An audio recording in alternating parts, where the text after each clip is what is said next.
National Environment Agency and partners organized a stakeholders forum to discuss on matters related to the country's coastal maritime zone. Nigeria's oil production has significantly increased in February 2023, according to the country's upstream petroleum regulatory commission. And Egyptian authorities are initiating measures to control the country's rapidly increasing population. Well, this and more coming your way on The World Today.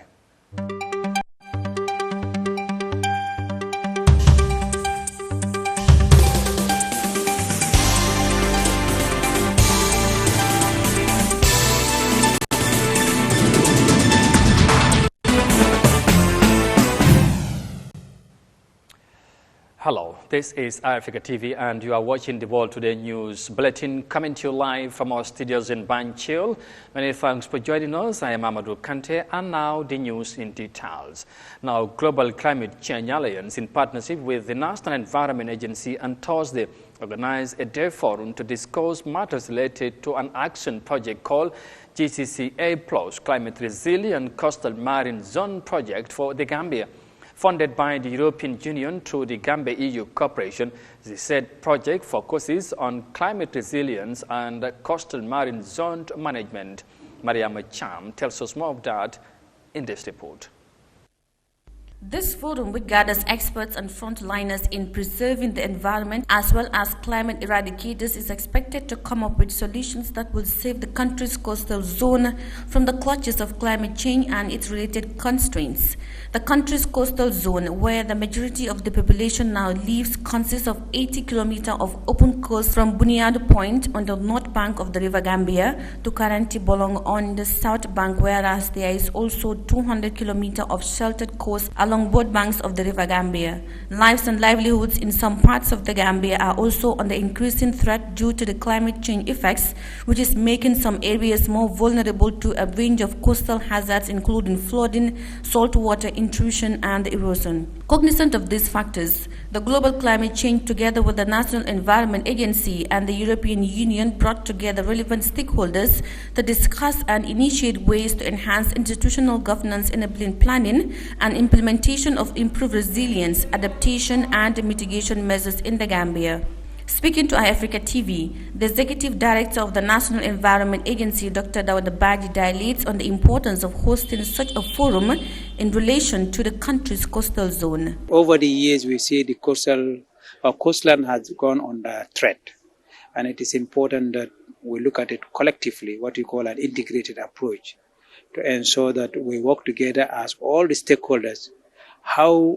What are the problems which are we know them, and how can we go and address those problems and also implement whatever agreements that we have in addressing some of these problems. So this forum whereby you're gathering all stakeholders, it is key because you cannot address the problem you alone as an institution or as NEA or even the funders. But it's important for us to look with all other stakeholders so that they have their say in how best we can work together to address the problem. Aruna Job, the GCCA+ project coordinator, while speaking on the need for more climate change resilient, emphasized that the country's coastal zone may be exposed to intense hurdles due to demographic pressure and its related effects. It is important to have at the back of our mind that the Gambia's coastal zone is likely to undergo intense challenges in the near future, mainly due to demographic pressure on this small, low-lying strip of land. Already, more than 50% of the country's population lives within the coastal area. Consequently, unless careful environmental planning and management strategies are instituted, continuous conflicts over coastal space and resources are obvious.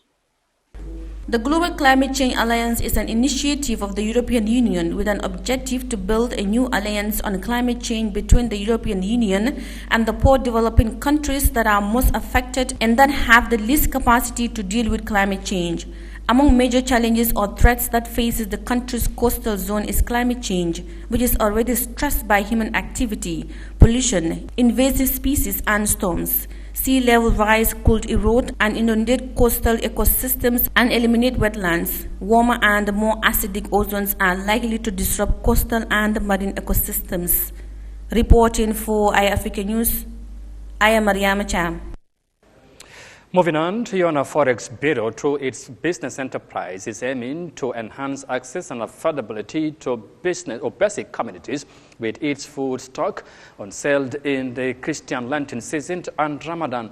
The Yona enterprise is said to be one of the leading domestic importers and suppliers of rice and other food commodities in the Gambia. Moses Mendy has more details of that in this report. The food stock on sale includes top quality rice, oil, sugar, sunflower, findi, corn flour, drinks, and other basic food commodities currently on sale at reasonable costs.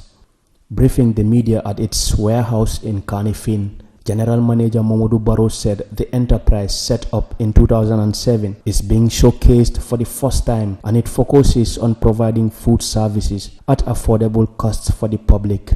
When you come to our general feeding, like this is where the enterprise comes in. And today we are here to showcase the enterprise, and we will speak to that. Yeah. The enterprise, this is the first time we are really trying to showcase the enterprise. It has been here since 2007, but it was just a corner shop. You know, sometimes people have to have a vision. So this corner shop really grew to becoming one of the biggest local importer in the country. From 2007 to now, a lot of things have happened at the back end. So we are trying to work on that to make sure that we'll be able to really satisfy the need of the Gambian people. But how do we do this? Is by trying to really introduce our own brand, Yona, so that people can communicate to us. They can talk to us that, yes, we've tried it, it's good. We want to try it again. So where can we have you? And this is exactly what we are trying to do now. We are ready to take on the challenge. Now Gambians will really have to take the front seat in terms of bringing in the food items into the country. When you look around, there are a lot of big-time players in the market. They are doing their part. But sometimes, what do we do locally also to really ensure that what we can do really is to ensure that we also try to support those areas where those people really fail to really capture. Yona is exploring new ways to introduce its enterprise component, as well as interfuse the enterprise and the forex, presenting its customers a unique opportunity to receive remittance as well as purchase quality rice they need at Yona outlets. The general manager added that their supply chain covers even the rural areas to enable easy access to food commodities to people in the far ends of the Gambia. Yona cannot supply the entire Gambia, all right? But what we can do is to stratify. Like there is this community that really needed these basic commodities at the most affordable prices, and sometimes they are neglected. Yeah. They really have to travel on donkey carts really to go and buy a bag of rice from one community. Yeah. You know, these people are there, so this is where we are really trying to address. You know, here in Serekunda and the Kombo, it's very easy. You can walk around with your car and get these things. But then most of the people that are really in need of these things, sometimes they have to travel kilometers to buy a bag of rice. Yeah. So how do we do this thing? Our forex bureaus are kind of decentralized everywhere. So what we try to do is that we load these materials, goods, food stuff, and take it back to these people to say, look, here is it. You can buy it anytime you want to buy it. And then if they run out of stock, we restock again and supply to them. So to say, we see ourselves going towards meeting the demand for Gambian population, let's say 50% of the Gambian population when it comes to rice supply. That's the target we have. And then we are going towards that. Hopefully, in coming years, every corner shop you walk into, you'll be able to see the brand Yona here. Mr. Barrow also said the prices are affordable and the quality of their products is not compromised. We will want to be silenced on the price. But we are telling you, if you know the 100% broken rice price in the market, you are saving $50 when you buy our product. Yeah. Across the country. So that's an assurance that anybody else who knows the price of 100% broken rice, if you buy our rice, you save $50. So this across the country. No cost is attached to that one. When we are transporting, we transport to the provinces and we sell across the country. A bag of rice in here is the same bag of rice in Koina, in Fatoto, in Dankungu, in Kudang. Anywhere, that wherever you could go to, you will be able to see in Jareng.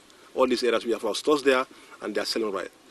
Yona is a business group with various components including Yona Forex, Yona Enterprise and Yona Islamic Microfinance. Mr. Barrow says all these units seek to make life easy for Gambians. For Eyeafrica News, I am Moses Imendi. And from that business-related report there by Moses Imendi, now to some other news around the continent, because Nigeria has registered a significant increase in its oil production rate with 1.3 million barrels per day in February 2023, the highest in 13 months, according to the country's Upstream Petroleum Regulatory Commission. The West African nation's oil industry had been engulfed by severe oil theft, malpractices, and illegal refineries, which have dwindled the country's oil output capacity.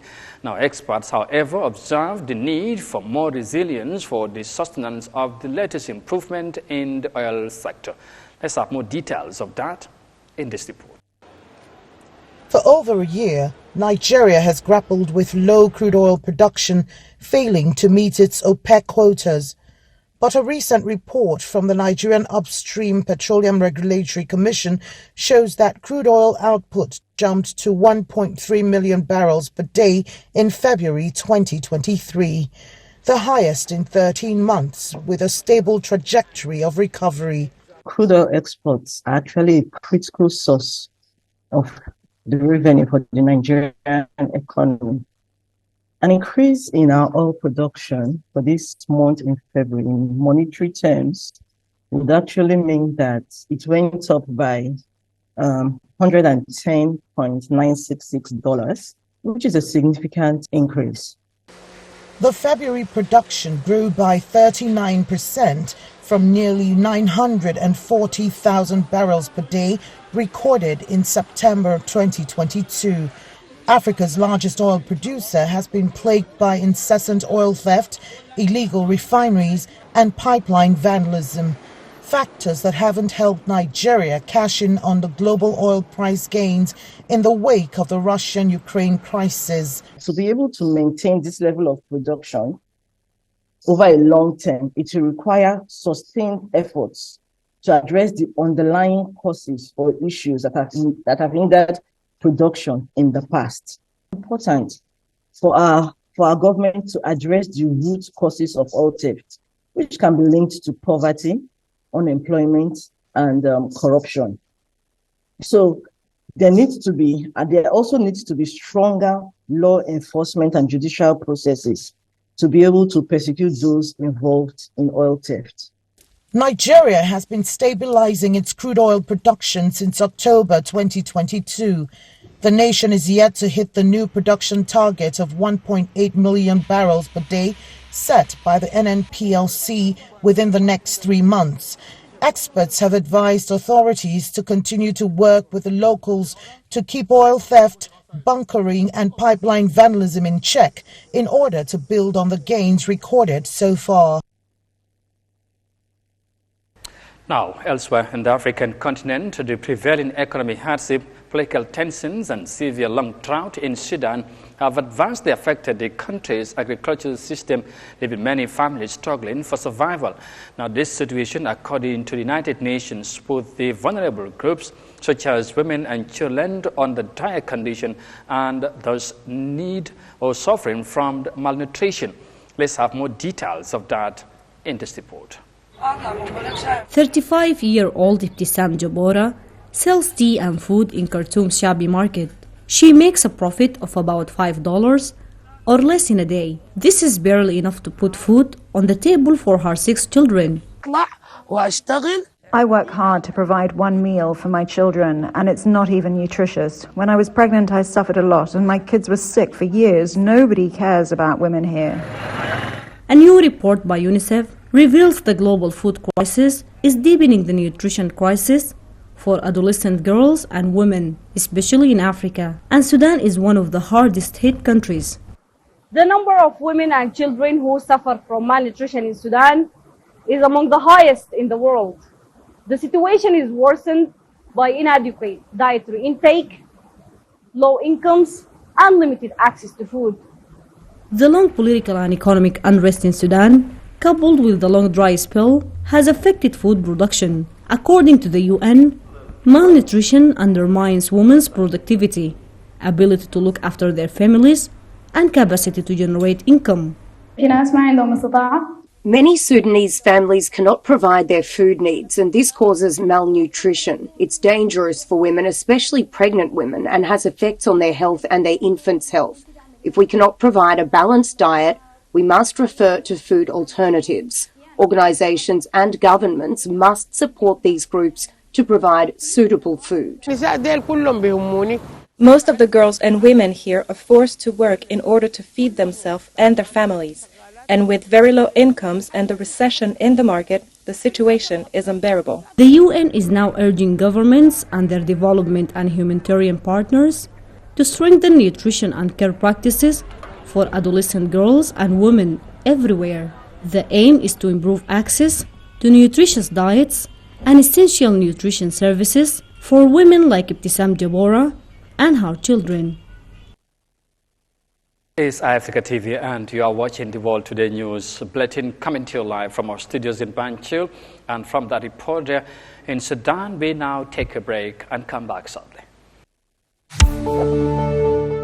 Africa Global brings you state-of-the-art commercial and retail spaces available for rent at Madiba Mall, located at the Bruford Gardens Estate. Our commercial spaces comes with facilities such as 24-hour security, standby backup generator, air conditioning, shared conference room, and personal cash pour meters. If you are looking for a spacious and suitable business environment, look no further. Madiba Mall retail and commercial spaces are just what you need. Ocean view office spaces with limited availability. Call us today and secure a space. For more information, contact 733-3363 or 594-1053 or email at info@tapafricaglobal.com.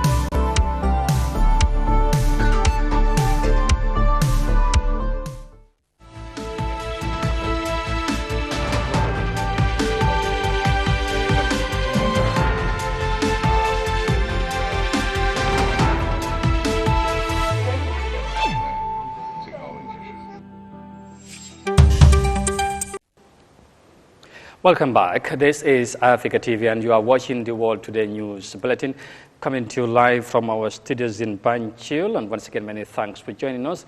And let's now look at the rest of the stories. Now, the UN Secretary General's annual consultations with women's and feminine civil society on the margins of the Commission on Status of Women takes place in New York. Closing the major gender gap in innovation and technology is the focus of the 67th session of the Commission on the Status of Women. And let's have more details of that in this report by Maria Macham. The Commission on the Status of Women is a functional commission of the United Nations Economic and Social Council, one of the main UN organs within the United Nations. CSW has been described as the UN organ promoting gender equality and the empowerment of women. Participants from across the world, including representatives from governments, the UN, civil society and youth groups, as well as activists, will examine how gender equality, empowerment and sustainable development can be achieved in the digital era. Around the world, women continue to experience setbacks in progressing gender equality, and as the 2022 Sustainable Development Goals report notes, employment losses are rising and women are increasingly burdened with unpaid care work. Speaking at the meeting, the Secretary General of the United Nations, Antonio Guterres, warned that rather than presenting facts and addressing bias, technology based on incomplete data and badly designed algorithms in digitalizing and amplifying sexism with deadly consequences.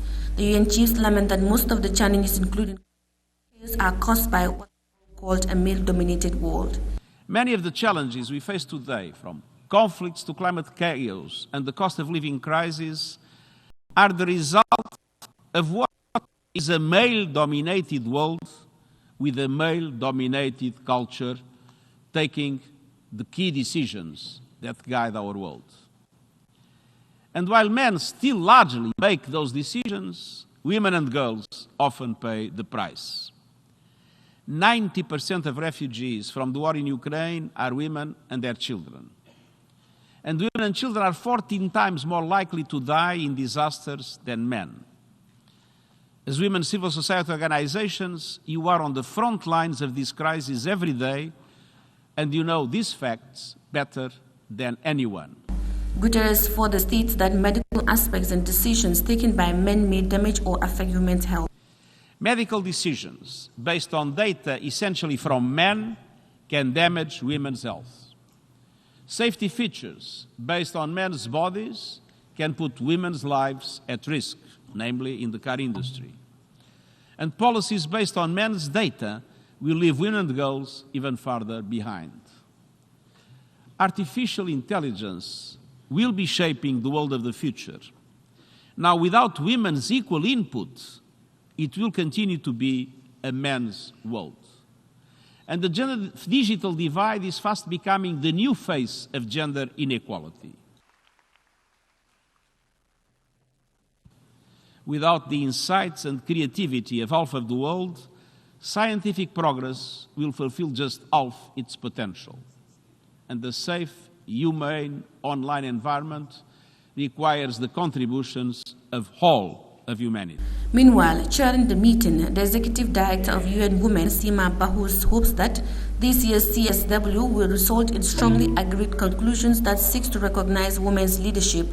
Just as technology brings people closer and is crucial to advancing gender equality, it also has the potential to widen the inequalities gap. We hope that this year's CSW will result in strong agreed conclusions that seek to recognize women's leadership and that address the significant gender gaps in technology. Digital technology has the potential to contribute to low carbon transitions in different sectors, creating new jobs and supporting women to establish new businesses through electronic payments, mobile money platforms, and so on. The UN boss, however, called on all leaders as a matter of urgency to take up the recommendations in the UN's first ever report on technology, innovation, education, and gender equality. Reporting for Eyeafrica News, I am Yahya Jammeh. And now to our final story next, because Egyptian authorities are initiating measures to control the country's rapid population growth amid increasing economic challenges. As part of the initiatives, the government is planning to introduce a financial incentive for women to get a limited number of children. The population of Africa's third most populous nation is projected to grow between 160 million to 180 million people by 2050. Here's more details of that in this report. Every minute, 4 new Egyptians are born, a staggering number for Africa's third most populous nation. By 2050, the country projects that its population will be within 160 million to 180 million, up from nearly 105 million people this year. The government has labeled the ongoing population growth as a matter of life and death to its economic development. Population growth eats up all efforts exerted to develop the economy.